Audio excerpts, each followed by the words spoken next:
പാലക്കാട് മണ്ണാർക്കാട് നഗരമധ്യത്തിൽ നിന്നും കഞ്ചാവ് ചെടി കണ്ടെത്തി. മണ്ണാർക്കാട് കോടതിപ്പടിയിൽ നഗരവൽക്കരണത്തിന്റെ ഭാഗമായി സ്ഥാപിച്ച ചെടിച്ചട്ടിയിൽ നിന്നാണ് കഞ്ചാവ് ചെടി കണ്ടെത്തിയത്. 50 സെന്റിമീറ്റർ നീളം വരുന്ന കഞ്ചാവ് ചെടി എക്സൈസ് പിടിച്ചെടുത്തു. ഇന്ന് രാവിലെയാണ് മണ്ണാർക്കാട് കോടതിപ്പടിയിൽ പ്രവർത്തിക്കുന്ന പെട്രോൾ പമ്പിന് എതിർവശത്ത് നിന്ന് കഞ്ചാവ് ചെടി കണ്ടെടുത്തത്. നഗരവൽക്കരണത്തിന്റെ ഭാഗമായി സ്ഥാപിച്ച ചെടിച്ചട്ടിയിൽ നിന്നാണ് 50 സെന്റിമീറ്റർ നീളമുള്ള കഞ്ചാവ് ചെടി കണ്ടെടുത്തത്.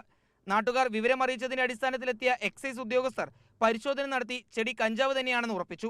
കഞ്ചാവ് ചെടി നട്ടതിന് പിന്നിൽ ആരാണെന്ന് കണ്ടെത്താൻ അന്വേഷണം ആരംഭിച്ചതായി എക്സൈസ് ഉദ്യോഗസ്ഥർ അറിയിച്ചു. പ്രതി ഇതുവരെയായിട്ട് ഒരു അറിവില്ലാതെ കൂടുതൽ പ്രതിയെക്കുറിച്ച് അന്വേഷണം നടത്തിയെങ്കിലും പ്രതിയെക്കുറിച്ച് കൂടുതൽ വിശദമായിട്ടുള്ള അറിവൊന്നും നമുക്ക് ലഭിച്ചിട്ടില്ല. ഇതിന് ബാക്കി വിശദമായി പരിശോധിച്ചു ആരാണോ എന്താണോ എന്നുള്ള കൂടുതൽ അന്വേഷിക്കാൻ തീരുമാനിച്ചിട്ടുള്ളതാണ്.